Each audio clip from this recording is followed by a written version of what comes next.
Muchas gracias, señora presidenta. Señorías, estamos a escasas horas de rebasar la cifra de 40 días de confinamiento desde que en España activamos uno de los estados de alarma más estrictos del mundo.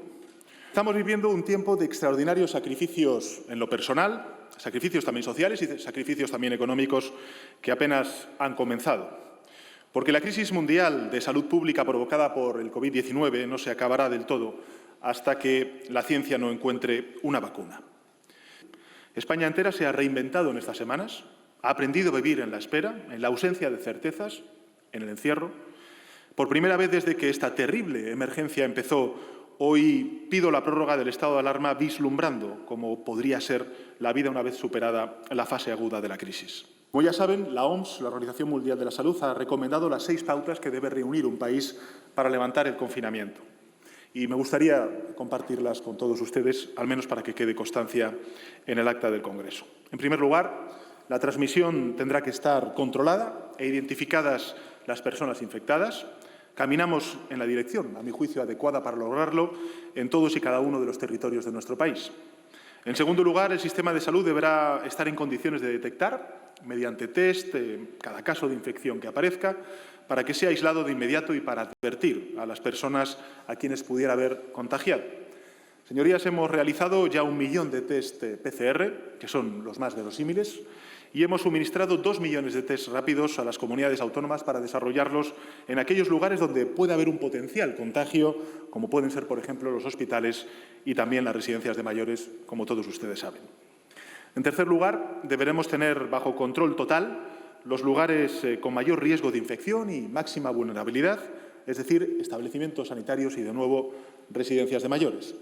En cuarto lugar, deberá implantarse un sistema de control de personas procedentes de otras zonas para evitar nuevos contagios importados. Ya lo estamos haciendo y lo vamos a seguir haciendo durante las próximas semanas, no solamente a nivel nacional, sino también a nivel europeo e internacional. En quinto lugar, deberemos establecer, nos dice la OMS, medidas estrictas, preventivas, en centros de trabajo y también en los centros educativos. Y lo vamos alcanzando de la mano de los agentes sociales y también de las comunidades autónomas en muchos de estos ámbitos. Y, en sexto lugar, la población deberá disponer de una información completa y deberemos estar todos y todas comprometidos con las reglas de higiene y de distanciamiento social. Esto creo que lo estamos haciendo permanentemente y el compromiso de todos los ciudadanos está siendo incluso, insisto, ejemplar. España, señorías, seguirá el criterio de la OMS y de los expertos, como hemos hecho desde el inicio de la crisis, y con mucho más motivo en esta fase en la que arriesgamos los logros que hemos conseguido entre todos tan trabajosamente. El confinamiento general no se levantará hasta que estemos de verdad preparados para ello, porque no vamos a correr ningún riesgo que nos traiga de vuelta hasta la dolorosa situación que hemos vivido y que tanto nos ha costado a todos revertir. Esta extensión, señorías, del estado de alarma no será igual que las anteriores. La cobertura jurídica será la misma, el estado de alarma que prevé nuestra Constitución, pero las reglas y el alcance variarán del mismo modo que ha variado la situación. Y, por tanto, a lo largo de las próximas semanas, y teniendo la segunda mitad de mayo el horizonte de desescalada o la fase 2 de lucha contra la epidemia del COVID-19, las reglas y las limitaciones deberán ir variando para ajustarse a esos nuevos escenarios. Señorías, esta extensión del decreto de alarma contempla 2 modificaciones muy importantes que me gustaría compartir con todos ustedes. La primera es la que aliviará el confinamiento de los menores, de los niños y las niñas, y también facilitará el día a día, por consiguiente, de sus padres. Y la segunda es que el Real Decreto habilita al Ministerio de Sanidad de nuevas atribuciones. Respecto al primer punto, este es un Gobierno que escucha, señorías, y por ello proponemos el alivio del confinamiento de los menores. Es verdad, pecamos de prudencia. Nuestros hijos y nuestras hijas lo son todo. El comité científico que asesora al Gobierno, así como los expertos en pediatría y en psicología infantil, nos han pedido que lo hagamos con la máxima cautela. Y tras las deliberaciones de las autoridades sanitarias y las de infancia, los menores podrán dar paseos controlados. Desde estas bases, a partir del próximo domingo, día 26 de abril, fecha de inicio de la nueva prórroga, proponemos permitir a los menores de 14 años poder acompañar a un adulto responsable de su cuidado cuando éste realice alguna actividad permitida durante el estado de alarma Y para los paseos de los menores se aprobará una orden al amparo de la habilitación que el Ministerio de Sanidad tiene conferida por el Real Decreto del Estado de Alarma, que ya les anuncio, ayer el propio ministro de Sanidad hizo público ante la sociedad española. Reitero que esta excepción, este pequeño alivio, porque es un pequeño alivio, que supone la posibilidad de salidas infantiles, no altera lo más importante, y es la regla del confinamiento general que continúa en vigor. Habilita al Ministerio de Sanidad a modificar, a ampliar, a restringir las medidas, los lugares, los establecimientos y actividades comerciales, culturales y recreativas permitidas. Es decir, señorías, vamos a dar pasos hacia adelante y vamos a dar pasos hacia atrás en función de cómo se comporte la pandemia, la epidemia, en cada uno de los territorios.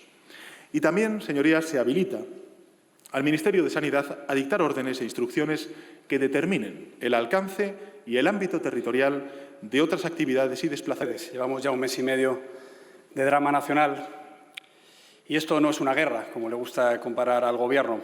Esto es una catástrofe en vidas humanas, esto es una hecatombe económica y aunque se abuse de esa comparación e incluso se abuse de comparecencias con uniformados en los que en demasiadas ocasiones se intentan ocultar, esta no se puede medir en términos bélicos porque nadie va a ganar, porque todos los españoles ya hemos perdido demasiado. Para hacernos una idea de la dimensión, ha habido jornadas en España en las que ha habido más víctimas que 5 atentados del 11M. Para que veamos la dimensión global, en España han muerto por coronavirus más personas que soldados aliados en el desembarco de Normandía. España es el país del mundo con más víctimas por habitante. No es verdad que estemos en la media internacional. Si así fuera, en el mundo habría 16 millones de muertos por coronavirus. Afortunadamente, no es así. Lo que no es de recibo es que una nación que se respeta a sí misma no sea capaz ni siquiera de contar a sus muertos. 34 días después de asumir el mando único, con el estado de alarma, su Gobierno ha reconocido que no sabe a ciencia cierta cuántos españoles han muerto por culpa del COVID-19. Tanta interés han puesto en los últimos años para hablar de otros muertos que ahora ni siquiera somos capaces de ser eficaces en los que mueren en nuestros días. ¿Cómo es posible que Portugal haya tenido en toda la pandemia 700 víctimas y nosotros 22.000, según datos oficiales, cuando compartimos frontera con este país, con 4 autonomías españolas?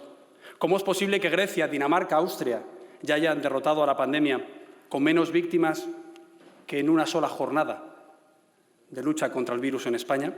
¿Cómo es posible que un instituto australiano diga que somos el país que peor ha gestionado la respuesta al coronavirus? Si es algo simétrico y global, ¿por qué se ha ensañado en nuestro país?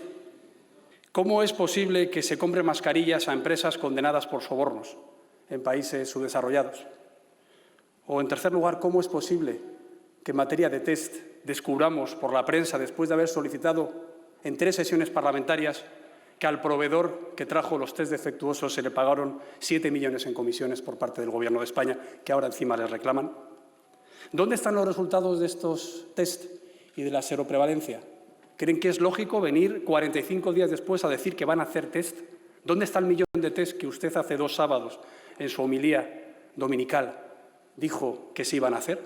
¿Por qué no se cuelgan los resultados como se cuelgan en los países más desarrollados?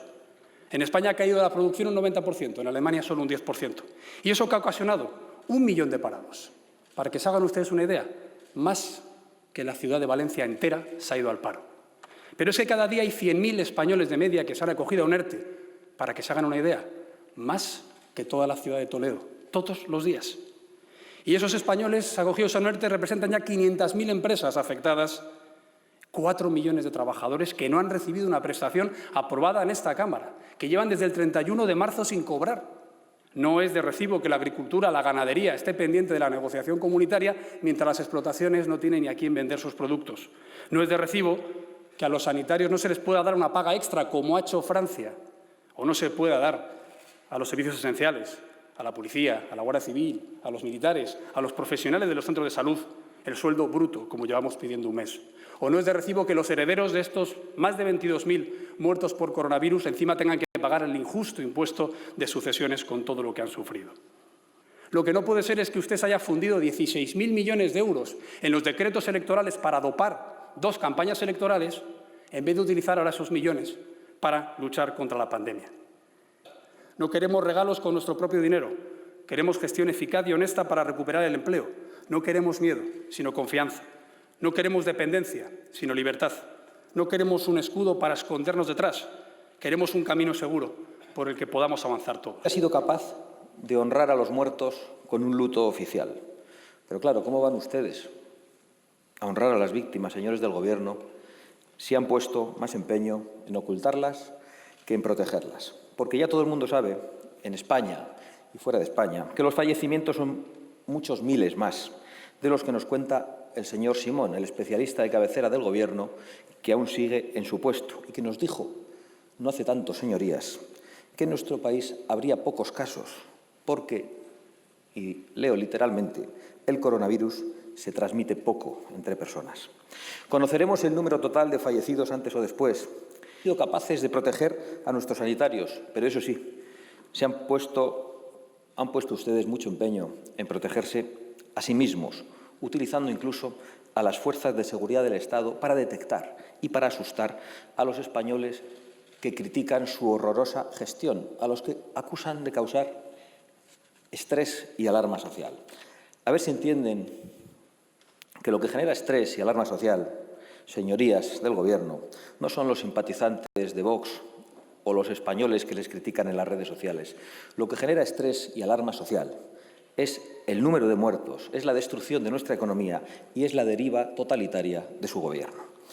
Claro que evitar esa destrucción arruinaría los planes del señor Iglesias y de sus socios separatistas, que pretenden la ruina de España, bien para asaltar el poder o para imponer sus regímenes criminales. Hemos visto durante estos días el no tan viejo vídeo de su vicepresidente, en el que decía que había que aprovechar los momentos de excepcionalidad para implantar el comunismo.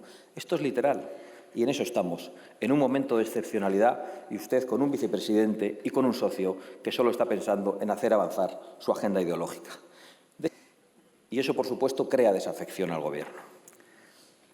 ¿Va a prohibir la democracia, señor Marlaska? ¿Van a prohibir ustedes el ejercicio de la oposición? ¿Van a seguir pisoteando con sus órdenes autoritarias la libertad de expresión y de información?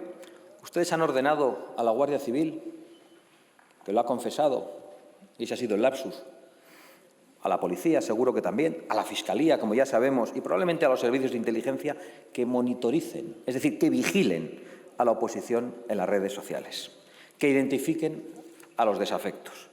Y han tratado de atemorizar a la sociedad española con uniformados a los que la sociedad española tiene un gran afecto. Usted, señor Sánchez, otorgó poderes sobre las residencias de mayores al vicepresidente Iglesias y las residencias se han convertido en un horror indescriptible, auténticos gulags donde no se conoce ni siquiera el número de muertos. Porque usted, señor Sánchez, encargó al señor Illa que liderara la respuesta sanitaria a la pandemia y nuestros sanitarios han muerto más que en ningún otro lugar del mundo. Y todavía mueren por no tener las medidas de protección adecuadas. Y los test que llegan no sirven. Y las mascarillas que ustedes entregan son defectuosas. Y han generado que centenares de sanitarios estén en cuarentena. Y nos enteraremos más pronto que tarde, y parece que hoy ya se ha conocido algún dato, de quiénes han sido esos intermediarios que no quieren desvelar. Más razones para nuestro voto, señor Sánchez. Porque usted, señor Sánchez, le encargó al señor Marlaska que velara por el orden público y por los derechos de los ciudadanos. Y el señor Marlaska ha ordenado el mayor ataque a la libertad de expresión en la democracia. Y ahora tiene la desfachatez de ocultarse detrás de los uniformes de nuestras queridas fuerzas y cuerpos de seguridad del Estado. Y les hace salir allí a reivindicar su hoja de servicios, que todos aplaudimos. Pero la hoja de servicios de un general o la de quienes hemos estado en el País Vasco no es una patente de corso para hacer cualquier cosa, señoría. Debe a 3 razones fundamentales. La primera, la celeridad del Gobierno, aunque algunos no lo quieran reconocer, que declaró el confinamiento antes que países como Francia, como Italia, como Estados Unidos o como el Reino Unido desde que tuvimos el primer fallecido en España.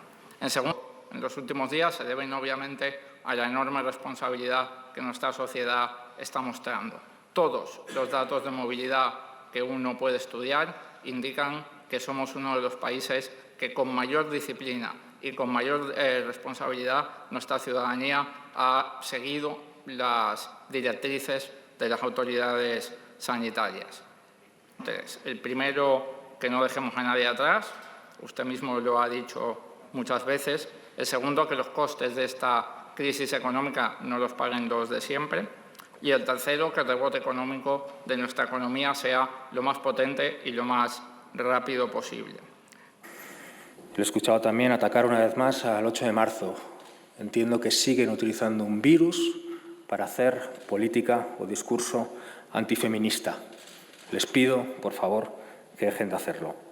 La segunda respuesta es para Vox. He escuchado al señor Abascal decir que está mal regular los precios de las mascarillas, porque así hay empresarios que no quieren meterse en la compraventa. ¿Es patriota eso? Es muy patriota decir que eso está mal, regular el precio de las mascarillas. Yo no sé mucho de patriotismo, pero diría que no. Repetimos una vez más, no tiene ningún sentido que con miles de contagios cada día no se pueda ir a un velatorio, pero sí que se pueda ir al trabajo en metro. No tiene ningún sentido que un adulto pueda ir a por tabaco, pero que un niño no pueda ir a jugar. No tiene ningún sentido que la gente se pueda seguir pidiendo hamburguesas por Deliveroo, pero que no puedan enterrar a sus padres. No tiene ningún sentido. Bueno, solamente uno. Solamente tiene un sentido. Que ustedes estén manejando con una mano los datos del virus y con la otra el teléfono de la patronal. Luchar contra los bulos, muy bien. Está muy bien luchar contra la bulocracia, pero oír a un GEMAT decirlo, personalmente da pavor. Pavor. Si colocan al zorro a vigilar las gallinas, se las comerá. Y el segundo